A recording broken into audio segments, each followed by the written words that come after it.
You might believe that healing means feeling better, but Jung uncovered something that turns this idea inside out.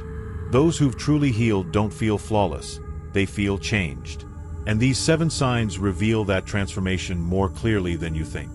Today, I'll show you the psychological shifts that occur when you actually integrate your shadow instead of just burying it deeper. Many assume healing looks like constant positivity, perfect boundaries, and never getting triggered again. That's not healing, that's illusion. Jung spent decades studying patients who genuinely recovered from psychological wounds, and what he found was unsettling. Real healing doesn't make you softer, it makes you selectively stronger. It doesn't erase your darkness, it teaches you to wield it consciously. The difference between a healed person and a repressed one is simple. The healed individual has integrated their shadow. They've stopped projecting their darkness onto others and begun owning every piece of themselves. This inner work produces 7 clear psychological shifts most people never notice within. But once you do, you'll see how far you've come. The most dangerous mental state Jung described was shadow projection fueled by total conviction. When someone sees their denied qualities mirrored in everyone around them and truly believes those traits exist only in others, they become psychologically corrosive. They destroy relationships while remaining convinced of their innocence because their mind rewrites reality to protect their delusion. But when healing begins, everything shifts. You stop seeing enemies everywhere. You stop being so sure about others' hidden motives. When someone triggers you, your first thought isn't what's wrong with them, but what part of me are they reflecting? This doesn't mean you turn naive or ignore real manipulation. It means you've developed the discernment to separate real external threats from projected inner content. You can observe someone's behavior without making them the villain in your personal story. Jung called this conscious discrimination, the ability to clearly recognize what belongs to you and what belongs to others. Reaching this point marks the first real milestone of healing. You're no longer unconsciously dangerous to those around you. An unhealed empath acts like an emotional sponge, soaking up everyone's feelings and mistaking it for compassion. But Jung recognized this as reverse psychological vampirism. The empath doesn't drain others, they allow others to drain them. Once you've healed, something profound happens. You become selectively empathetic. You still sense others' emotions with sharp precision, but you now control where that energy flows. You've realized your sensitivity isn't a curse demanding self-sacrifice, it's a gift that needs boundaries.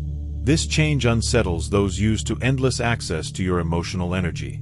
Suddenly, you're no longer absorbing their chaos or solving their issues at your own expense. What changed is that you integrated the shadow side of empathy. The part that says no, that detects manipulation early, that values your well-being as much as anyone else's. You didn't lose empathy. You simply built walls around it. Jung noticed a painful pattern in deeply intuitive individuals. They had what he called differentiated intuition, the ability to detect psychological patterns invisible to others. But that gift often alienated them. They saw too much, felt too much, perceived too deeply. When unhealed, this sensitivity becomes a curse. You can read people with surgical accuracy, yet this power isolates you. You can't stand shallow talk because you sense every false note. You can't maintain friendships because people feel exposed in your presence. Your superior function becomes a prison. But when you've healed, you integrate that ability without letting it dominate. You still perceive deeply, but you've strengthened other mental functions that bring balance. You can meet people where they are without forcing intensity into every exchange. This doesn't dull your awareness, it refines it. You see truth, but you don't feel the need to voice it constantly. You've learned to exist in multiple emotional frequencies, moving between deep insight and simple presence as needed. The unhealed person, however, easily falls into what Jung described as reality distortion fields. Someone projects their shadow onto you with total certainty, and even when your own experience contradicts theirs, you begin to doubt your perception. They tell you you're manipulative when you're simply being direct, and their confidence makes you question what you know is true. This susceptibility to gaslighting reveals an unintegrated psyche. You haven't fully claimed your right to trust your own perceptions. You're still relying on others to validate your inner experience. You seek external confirmation of your reality because you haven't yet developed unwavering faith in your own consciousness. Once you've healed, this dynamic disappears entirely. Someone can project their distorted perceptions onto you endlessly, and it slides off like water from stone. You know what you felt, what you intended, and what your inner world actually contains. No degree of outside certainty can shake that clarity. Jung found that people who reached this level of integration became psychologically untouchable, not because they were arrogant or emotionally closed, but because they had cultivated such precise conscious discrimination that they could instantly tell when someone was describing their projection rather than reality. Instead of arguing, defending, or doubting themselves, they simply recognized the projection and moved on. If you're recognizing yourself here, you're farther along the path of healing than you might realize. But the next 3 signs reveal something even deeper. They show that you haven't just healed your wounds, you've transformed them into wisdom that makes you psychologically resilient. Jung identified a powerful compulsion in the unhealed psyche, the urge to unconsciously repeat painful patterns while believing you're a victim of bad luck. Different people, different circumstances, yet the same suffering reappears. They never see their role in recreating the pattern. This repetition serves an unconscious purpose. The psyche keeps returning to unresolved trauma, hoping for a new outcome. But without conscious integration, the story never changes. The person becomes what Jung called the eternal victim, trapped in cycles they can't see and therefore can't break. When you've healed, that repetition ends. Not because life stops testing you, but because you've integrated the original wound enough to stop unconsciously seeking its replay. You notice when you're about to fall into a familiar dynamic and choose differently. That doesn't mean similar situations never occur. It means you no longer orchestrate them subconsciously. You stop broadcasting the psychological signals that attract people who reenact your trauma. You've broken the cycle not by becoming flawless, but by becoming aware. The unhealed psyche hungers for certainty, for clear answers, defined roles, and obvious heroes and villains.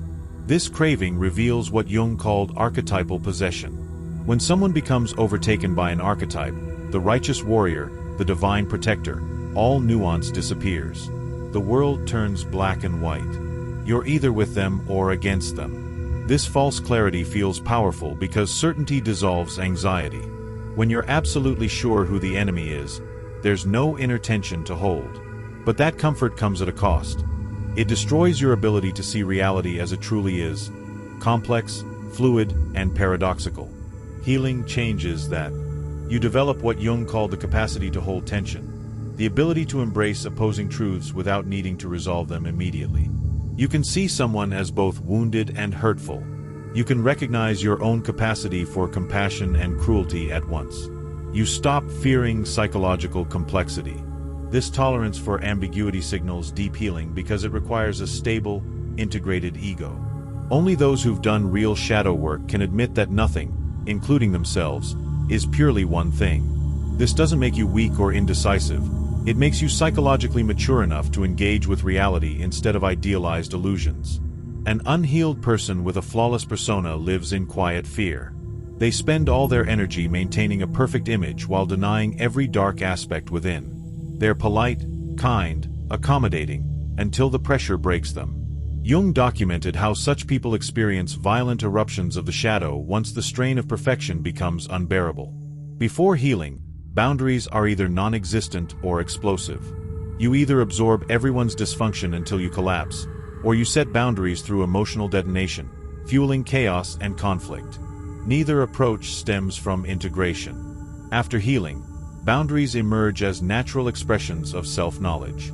You no longer need explosions to protect yourself because you've learned to set limits long before resentment builds.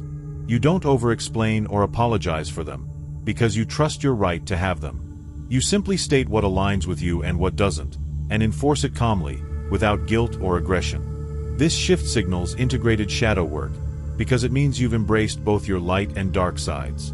You've accepted your capacity for selfishness, so you're no longer afraid of being seen as selfish when you finally put yourself first. You've integrated your anger, so you can now set firm boundaries without hostility. You've accepted your limits, so you no longer feel the need to be everything for everyone. And here's what Jung understood, something that still unsettles many psychologists. When a person has truly healed and integrated their shadow, they don't turn into softer versions of their former selves. They become psychologically complete warriors, capable of profound compassion toward those who earn it, and absolute precision toward those who don't. The healed individual retains every bit of their former perceptiveness, emotional depth, and insight, but now these qualities serve conscious intention instead of unconscious reaction. They can spot manipulation before it reaches them and neutralize it effortlessly. They can sense others' pain without internalizing it. They can perceive darkness in others without needing to fight, fix, or mirror it. This is the transformation Jung believed possible for everyone, though achieved by only a few. The shift from unconscious wounding to conscious wholeness, from being ruled by your shadow to mastering it with wisdom and awareness. The true goal of healing isn't to eliminate your shadow, but to integrate it so completely that every part of you operates under conscious choice rather than repression. You don't lose sensitivity, you gain control over it. You don't stop perceiving deeply. You learn when that perception serves you and when it doesn't. Jung devoted his life to charting this psychological territory because he grasped a truth most overlook. Healing isn't about feeling better, it's about becoming whole. And wholeness includes everything you've been conditioned to reject: your anger, selfishness, and even cruelty. These qualities live within your shadow whether you admit it or not. The only question is whether you'll integrate them consciously or allow them to control you unconsciously.